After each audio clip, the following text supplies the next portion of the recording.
Merci beaucoup et bon retour de déjeuner. Heureuse de vous retrouver pour une deuxième session. Donc, je vais repartir de ce que j'ai dit ce matin. Je vais essayer d'être plus proche de mon texte pour les interprètes. Je suis désolée.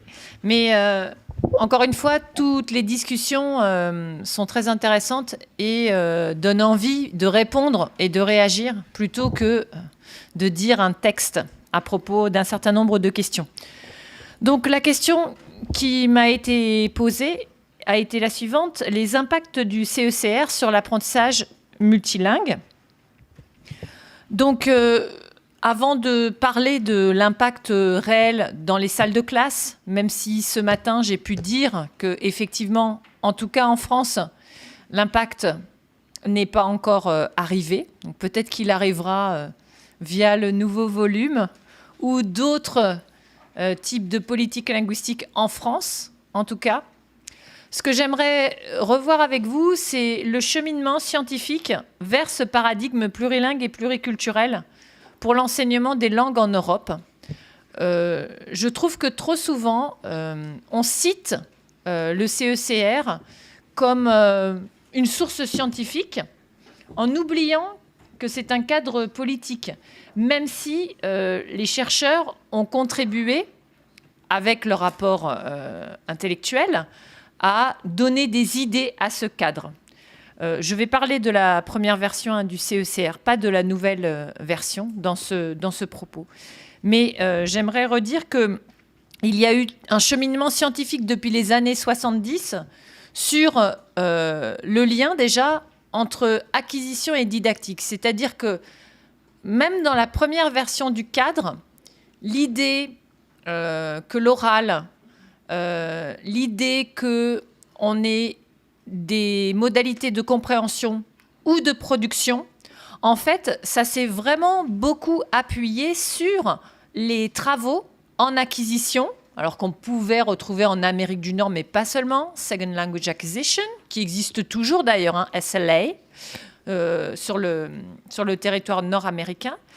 Et que c'est ce travail de l'acquisition qui a inspiré, en tout cas, le premier volume du CECR sur la question d'un apprentissage qui peut se faire dans la salle de classe, mais qui, bien entendu, peut se faire dans toute autre situation hors de la classe, professionnelle, familiale, amicale, lors de voyages d'agrément ou de voyages d'affaires, etc.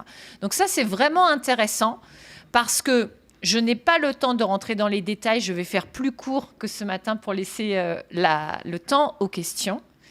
Mais réellement, il y a eu même en SLA, en acquisition, des mouvements de balancier entre on étudie l'acquisition hors de la classe et on étudie aussi l'acquisition dans la classe. Ce mot d'acquisition, la frontière est poreuse. Donc ça, c'est très important de bien le comprendre. De la même manière, les approches peuvent être empiriques ou ont pu être empiriques, ethnographiques, dans la classe ou en dehors de la classe, et également en acquisition, notamment en ce moment, on a de nombreux travaux plus expérimentaux. Donc, données quantitatives, dispositif expérimental, donc input, output, etc., etc. Je voudrais dire que tout ça coexiste ensemble et a inspiré le premier volume du cadre. Et pour nous, j'ai envie de dire, c'est une synthèse scientifique intéressante parce que ça veut dire que ça ne rejette pas a priori une approche ou une didactique. C'est ce que je disais aussi ce matin. Donc ça, c'est plutôt intéressant pour nous. Deuxième chose aussi, le cadre emprunte énormément à la notion de répertoire de Gompers, donc ce chercheur américain qui explique dans les années 70, même la fin des années 60, que, alors c'est une intuition hein, dans les années 60-70, qui a été confirmée il y a une quinzaine d'années par l'imagerie cérébrale, que les locuteurs n'ont pas des compartiments avec des langues dans différentes parties du cerveau, mais ont bien un répertoire qu'ils vont mobiliser selon les activités qu'ils vont mener dans leur vie de tous les jours, dans leur vie professionnelle, selon les centres d'intérêt, les thèmes. Donc ça, c'est très important parce que on oublie en fait que ça a été emprunté à Gompers. Et Gompers, il a quand même cette idée dans les années 70 de dire que c'est aussi un pouvoir politique de la personne humaine, du locuteur, de pouvoir choisir dans son répertoire la norme, la langue, comment s'adresser aux gens. Donc, il y a quand même cette idée qui a été empruntée, sans vraiment le dire en vrai, mais qui est quand même empruntée à Gompers, qui a été repris par des auteurs, notamment du cadre et puis dans d'autres travaux, comme Coste, Moore et Zarat, comme ce qu'on appelle la compétence plurilingue et pluriculturelle. Donc, en somme, qui est une définition qui s'est inspirée donc de Gompers. Ce que je veux dire, c'est que le cadre, c'est 2001, mais déjà 30 ans avant, il y avait des travaux dans ce sens. Donc, vous voyez, c'est ça qui est intéressant. À la limite, je trouve qu'il est presque plus intéressant de se référer aux travaux qu'après, oui, à un moment donné, du point de vue politique, des choses ont été reprises, mais des choses qui sont intéressantes du point de vue du scientifique. Après, le CECR a essayé de faire la promotion du plurilinguisme et du pluriculturalisme. Peut-être, mais en tout cas, on a vu que ce n'est pas réellement la façon dont le CECR a été utilisé dans sa première version, plus utilisé en fait pour évaluer, pour donner des échelles de compétences. Mais ça ne veut pas dire que tout ça n'existe pas. Mais ce n'est pas ce qui est resté comme étant le plus important, en tout cas dans le cadre. Donc, ce qui me semble pertinent pour l'impact sur l'enseignement multilingue, puisque c'est la question qui a été posée, c'est que à la fois il y a une conscience d'un répertoire plurilingue, à la fois ça veut dire que, j'en ai parlé, il peut y avoir des stratégies conscientes ou inconscientes de la part de la personne à utiliser certaines langues ou certaines normes, certains répertoires. Et je vous remets la citation de Zarat qui dit que le biplurilinguisme n'est pas une addition juxtaposée de monolinguisme, mais une compétence plurielle, complexe, voire composite. Et ce matin, mon collègue a cité Bourdieu, a cité Lahire. Effectivement, les sociologues ou les collègues qui peuvent travailler aussi en sciences de l'éducation parlent de pluralité identitaire, d'hommes pluriels, et on se rend compte qu'il y a une connivence théorique sur la question de la pluralité et de la diversité, à la fois sur la question des langues et à la fois sur la question identitaire. Donc ça, c'est important aussi de le souligner, même si je redis que dans le cadre et dans la façon de le mettre en œuvre dans les classes, ce n'est pas l'option majoritaire qui a été retenue, en tout cas, ni par les programmes des différents ministères de l'éducation, ni après dans les formations des enseignants. Parce qu'une chose est de le dire, même si on le dit dans la formation des enseignants ou même dans les documents politiques, une autre chose est de réellement former les enseignants à ces questions. Et là, on a encore un écart très important. Donc, quels impacts finalement? Donc, dans le CECR première version, l'impact, c'est surtout qu'il y avait une priorité à évaluer. Effectivement, l'évaluation était quelque chose qui était encore assez hétérogène. Donc, ça a été une façon d'homogénéiser les choses. J'ai envie de dire, c'est aussi une facilité. Voilà, c'est une nécessité, c'est une facilité. Donc, tous les ingrédients étaient là pour que les décideurs politiques des différents pays, puis les programmes s'emparent de ces échelles d'évaluation et de la question aussi de l'oral. Voilà. Donc là, on verra, pour moi, c'est très intéressant, c'est un laboratoire en fait, de voir comment le prochain volume, par exemple sur des questions beaucoup plus subtiles de médiation, comment les inspecteurs, les programmes vont s'emparer de cette notion, par exemple, et comment après, dans la formation des enseignants, ils vont faire passer cette notion. Ça va être vraiment un défi. Et surtout, comment vont-ils le faire? Comment vont-ils le faire comprendre? Est-ce que vraiment c'est une nécessité? Alors, moi, je fais des hypothèses. Je pense qu'en France, par exemple, vu qu'il y a une difficulté par rapport au climat social et qu'il y a des recherches de formation sur la paix sociale dans les établissements, peut-être que la notion de médiation, si elle semble facile d'utilisation, si elle est nécessaire, peut devenir prioritaire. Mais ça, c'est un point d'interrogation. Je serai attentive à regarder comment ça fonctionne effectivement dans les... Alors, juste pour vous dire, hein, j'ai vu certains inspecteurs généraux expliquer cette notion de médiation à des formateurs en langue. Et certains formateurs étaient un peu déstabilisés en se demandant comment va-t-on faire pour former les nouveaux enseignants à ces notions. Donc voilà, ça va prendre du temps. Alors maintenant, ce que j'aimerais vous dire et vous évoquer avec vous, c'est les dispositifs multilingues. On a plus parlé des pratiques ce matin, mais aujourd'hui, je vais vous parler aussi des dispositifs qui existent. Et on va voir que c'est des dispositifs multilingues qui, malgré tout, enseignent les langues dans des compartiments séparés et pas dans des espaces où les langues peuvent coexister. Donc ça, c'est ce qui existe en France, mais là, encore une fois, je parle pour la France. Donc là, si je vous remets la carte d'Europe, hein, est-ce que l'Europe est multilingue? Normalement, chaque couleur équivaut à une langue. Alors là, les langues régionales sont tout de même représentées. Par exemple, si vous prenez pour la France, on va avoir le breton à l'ouest. On va avoir l'occitan hein, dans tout le sud de la France. On va avoir le basque dans le sud-ouest.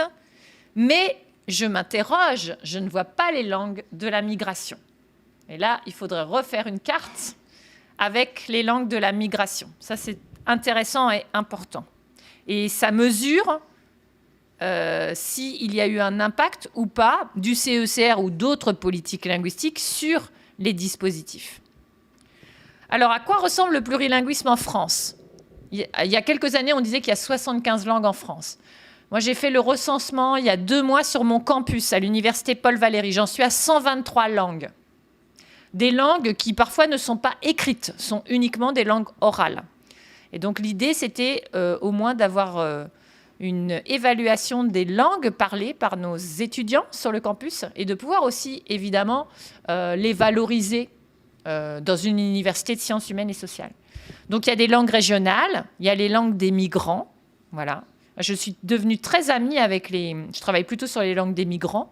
Je suis devenue très amie, entre guillemets, avec les collègues qui travaillent sur les langues régionales.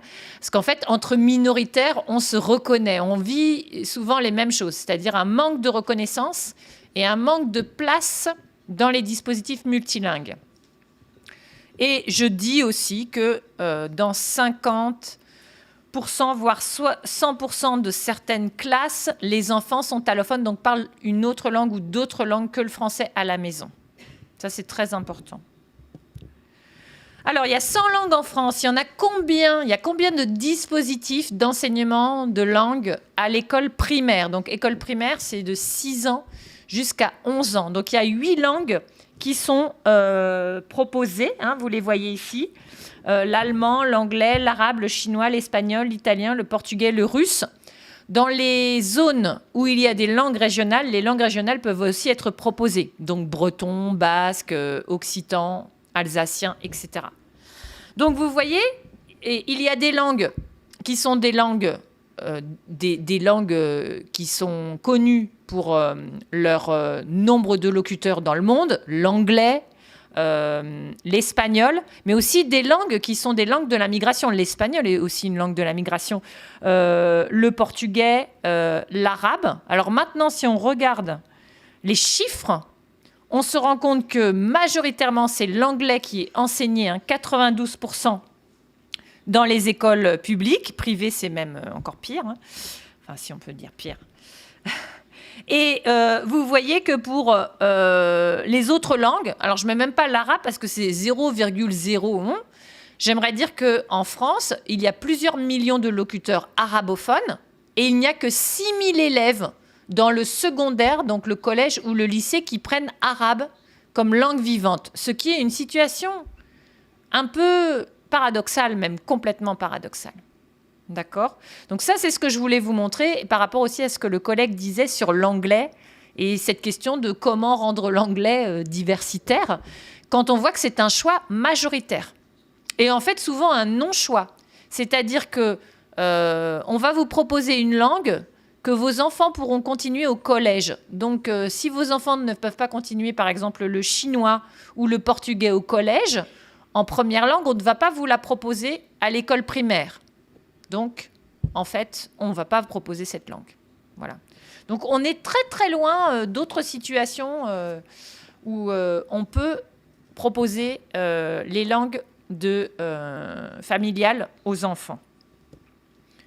Dans le secondaire, donc le collège et le lycée, vous voyez qu'on a à peu près les mêmes résultats, hein. L'anglais est très, très majoritaire, suivi de l'allemand. Et puis ensuite, vous avez espagnol, italien et les autres langues très, très, très minoritaires. Voilà. Donc, c'est pour vous montrer que le multilinguisme et l'impact du CECR, il est minime dans l'offre qui est faite.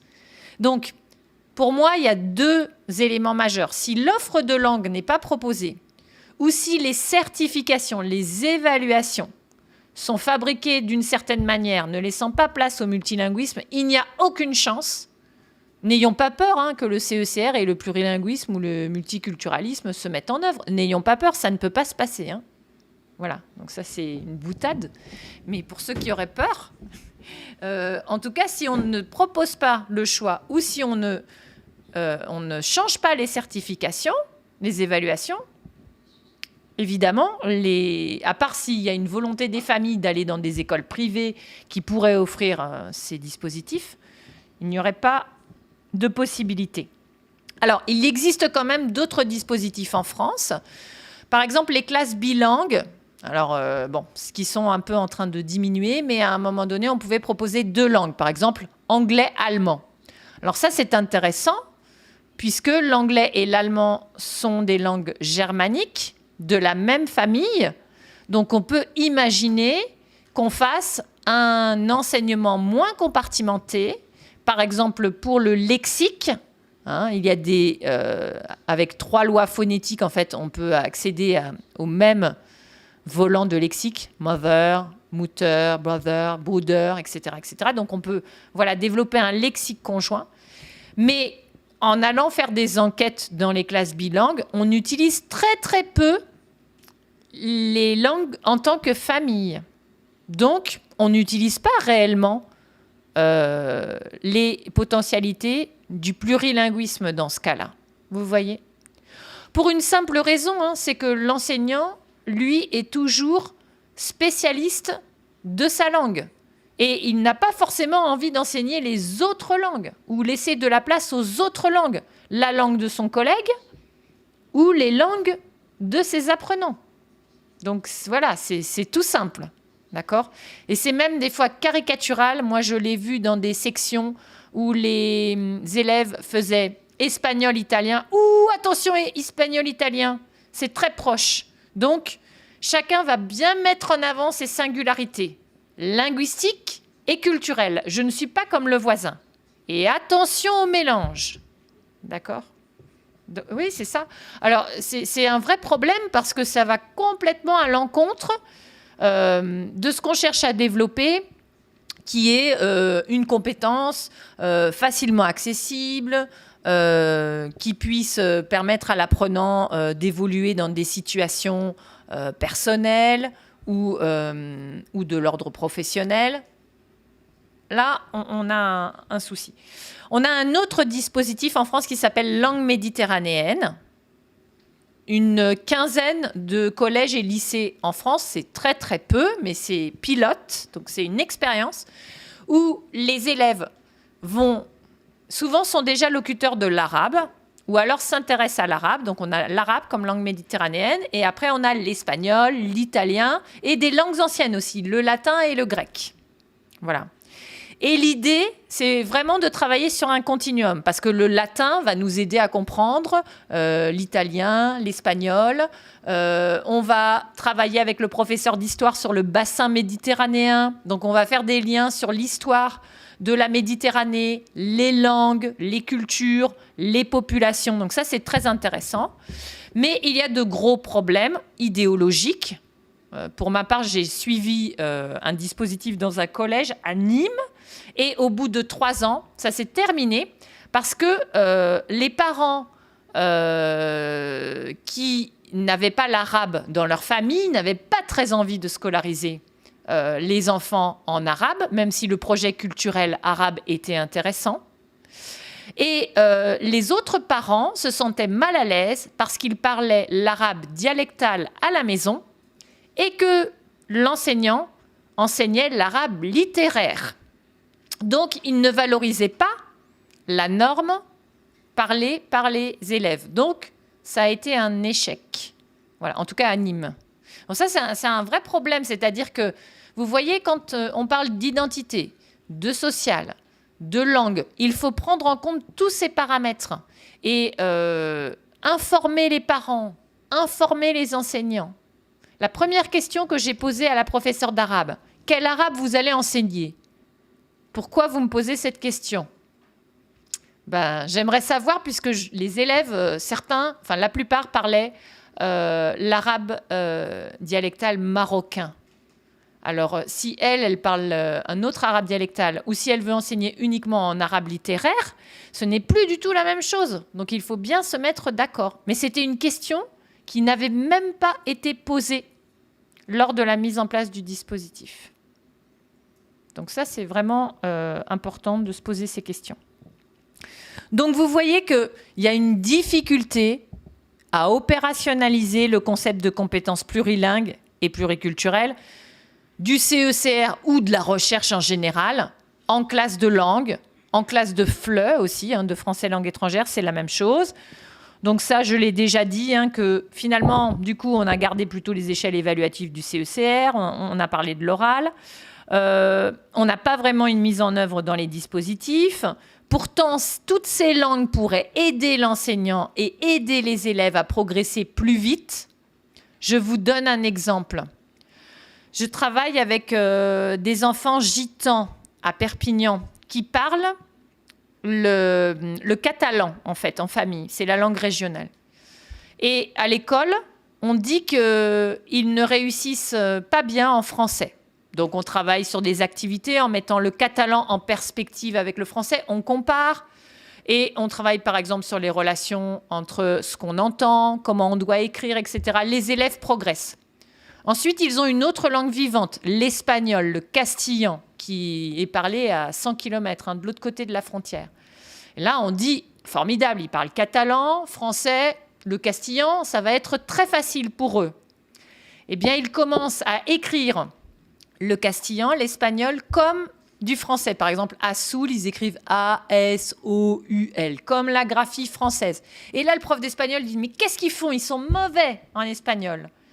Ils ne comprennent pas qu'il ne faut pas écrire de cette manière. Oui, mais là, ils écrivent comme en français. Donc maintenant, il faut bien expliquer de nouveau la correspondance entre les phonèmes et les graphèmes, encore dans une autre langue et adaptée. Mais ce que je veux vous montrer, c'est que c'est très peu souvent travaillé sur un continuum de langue. Donc, on n'arrête pas de dire que les élèves font des erreurs ou des fautes, alors qu'en réalité, il faut les aider à transférer ces compétences. C'est ça, il me semble, en tout cas, une approche des langues qui tiennent compte du répertoire si on revient aux recherches scientifiques. Mais là, encore une fois, le prof est spécialiste de sa langue. Lui, il veut qu'on écrive de cette manière. Il ne pense pas aux autres langues. Il ne pense pas à l'intérêt de parler d'autres langues. Donc ça, c'est quand même un gros problème. Dufour dit aussi qu'il y a un manque d'articulation entre sociolinguistique et didactique. C'est-à-dire que En France, dans la formation des enseignants, en tout cas en français langue étrangère, la sociolinguistique est importante, les politiques linguistiques, les enjeux très importants de représentation par rapport aux langues et la didactique. Mais en fait, on a oublié quand même d'autres disciplines qui sont importantes et dont j'ai parlé tout à l'heure. L'acquisition, tout ce qui est de l'ordre de la psychologie cognitive, qui sont très importantes aussi dans l'apprentissage. Et peut-être qu'il ne suffit pas de dire il y a des enjeux, des tensions, des conflits identitaires ou d'autres difficultés en salle de classe, mais aussi essayer d'articuler pour pouvoir faire des propositions de formation et d'activité avec les élèves. Parce que sinon, moi, ce que je remarque, c'est que les enseignants n'ont pas l'idée de comment travailler avec les autres collègues, comment travailler avec les élèves, comment travailler éventuellement aussi en associant les parents. Donc là, c'est tout un travail aussi qu'on essaye de faire, notamment à Montpellier, dans un réseau qui s'appelle Éducation et Migration. Et puis, on a toujours cette idée, c'est la question que j'avais posée hier, finalement, le polyglotte, celui qui sait parfaitement parler plusieurs langues, qui n'a pas d'accent, on ne sait pas quelle langue il parle, en dehors de la langue qu'il parle en ce moment même. Quand il parle, le polyglotte, vraiment, c'est extraordinaire. Par rapport au plurilingue qui a des compétences déséquilibrées. Déséquilibré, ça ne donne pas envie. Déséquilibré, ça peut dire il a un problème dans sa tête, d'accord ? Donc, il faut vraiment faire un gros travail de représentation sur qu'est-ce que c'est parler les langues et que personne ne maîtrise, que tout le monde tend vers la maîtrise. Mais ça, c'est très difficile, encore une fois, parce que la posture du professeur est en jeu. Donc, il me semble que l'objectif, c'est de développer les compétences didactiques des enseignants en langue étrangère, en français ou d'autres langues, dans un paradigme conceptuel plurilingue dans l'avenir, c'est prendre en compte tous ces éléments-là, les dispositifs, les représentations des enseignants, leur formation, des activités, etc., etc. Ça me semble primordial. Et qui a ce pouvoir ? Alors, j'ai fait un jeu de mots.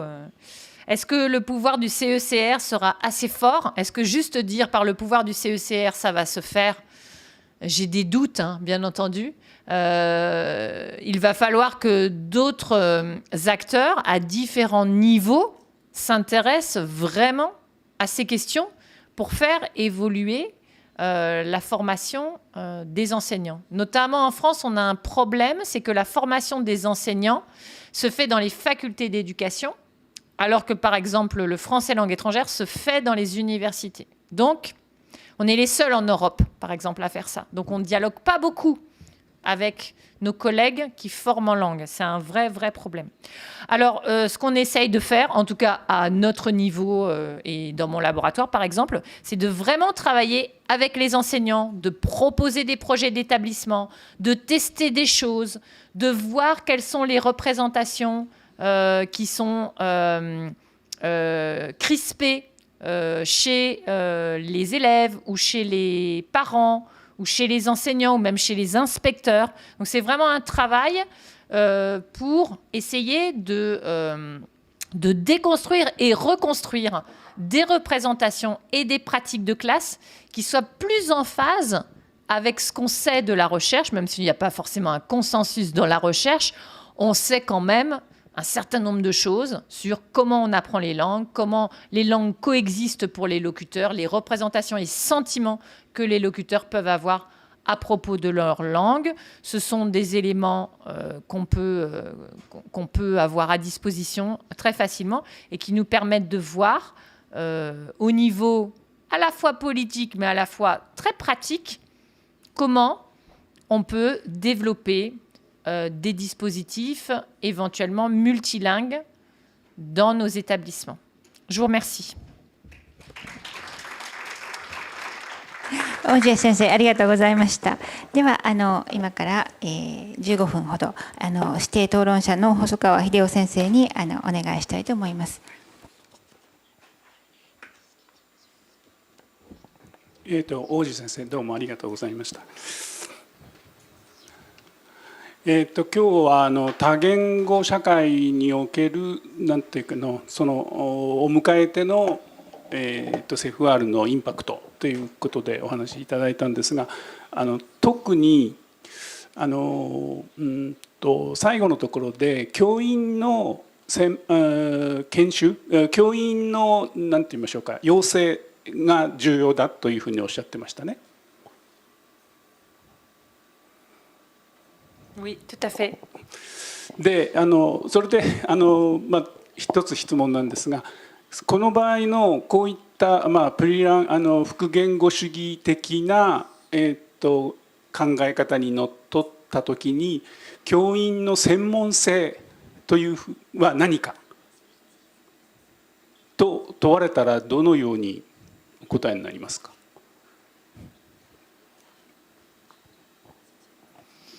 Concernant le CECR ou en général? En général. Alors, en général, pour les enseignants de langue, c'est vrai que le CECR est vraiment un élément à comprendre dans leur parcours. C'est vrai. Alors, plus effectivement pour évaluer les échelles de compétences A, B, C, et puis pour entraîner dans les compétences qu'on a vues, compréhension orale, production orale, expression écrite, etc. Ce que je vois avec les nouveaux programmes du secondaire, c'est qu'ils intègrent dès à présent des éléments du volume comme la médiation. Donc, on va être attentif sur comment la médiation va être travaillée dans l'espace de la classe. Ce qui est aussi nouveau, là c'est 1 an, c'est depuis que le nouveau volume est sorti, il y a aussi l'introduction des nouvelles technologies et de la communication synchrone et asynchrone, donc envoyer des courriers électroniques, etc., qui commencent à arriver dans les salles de classe. Donc si les salles de classe sont équipées, on va proposer de faire des visioconférences avec d'autres élèves dans d'autres pays qui parlent la langue, on va envoyer des messages, etc. Donc ça c'est quand même nouveau, et c'est ce que je vois dans la formation des enseignants de langue, en tout cas en France. Voilà. Après, pour les enseignants de français langue étrangère, c'est différent. Ils vont partir à l'étranger ou ils vont s'occuper en France des migrants. Ils n'ont pas la même formation, ils sont à l'université. Et là, généralement, dans la plupart des cursus, il y a un accent qui est mis sur la diversité, le plurilinguisme. C'est quand même un thème qui est partagé. Mais c'est uniquement pour le français langue étrangère, ce qui est dommage finalement. ありがとうございます。で特に移民の子どもたちのに対する言葉の教育がご専門と伺いましたけれども、特に移民の子どもたち、特に小学校レベルですね、で気をつけなというか教師として気をつけなければならないことについてお考えがありますか。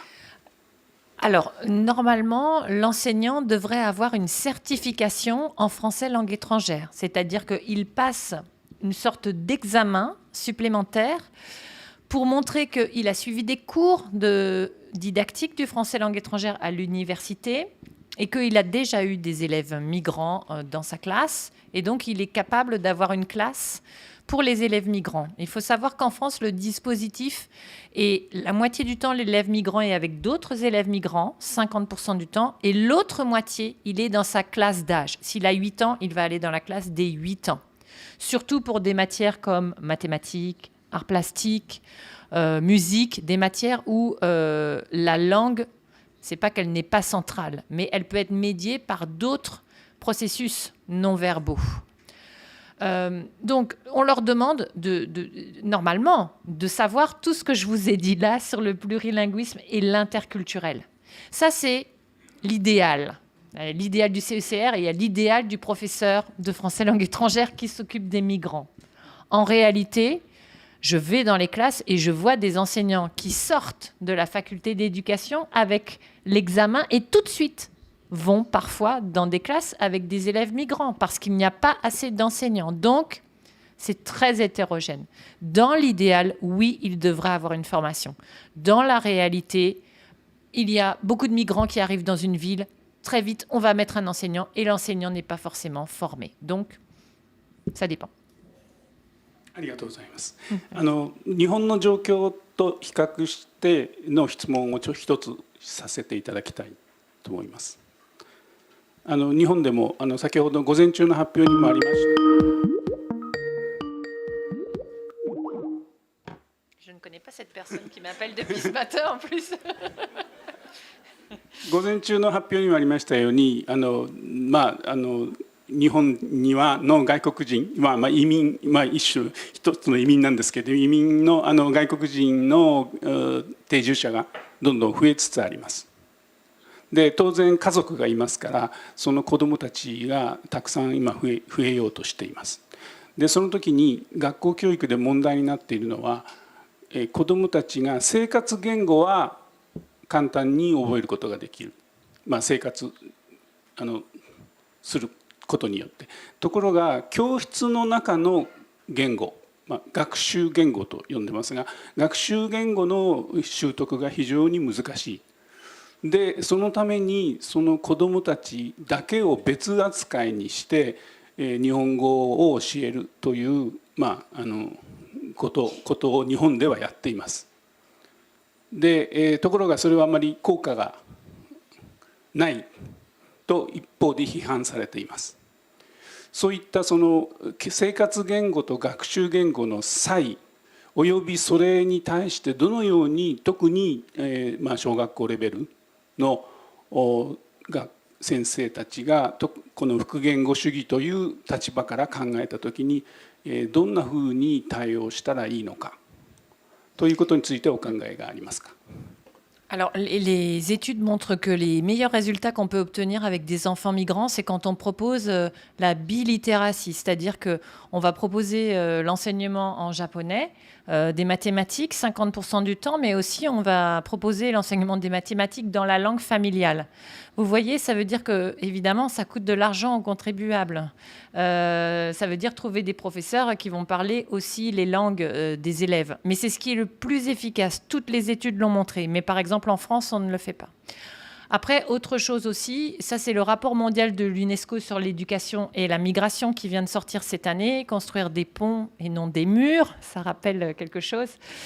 Donc dans ce rapport, il est dit que l'objectif pour éviter l'écart, c'est d'éviter de regrouper les enfants ensemble, parce qu'en réalité, le mieux, c'est qu'ils aillent très rapidement avec la classe d'âge, mais qu'ils soient aidés. Alors maintenant, heureusement, on peut avoir le téléphone, on peut avoir des traducteurs, etc., mais que très rapidement, ils fassent les activités dans la langue cible, donc le japonais.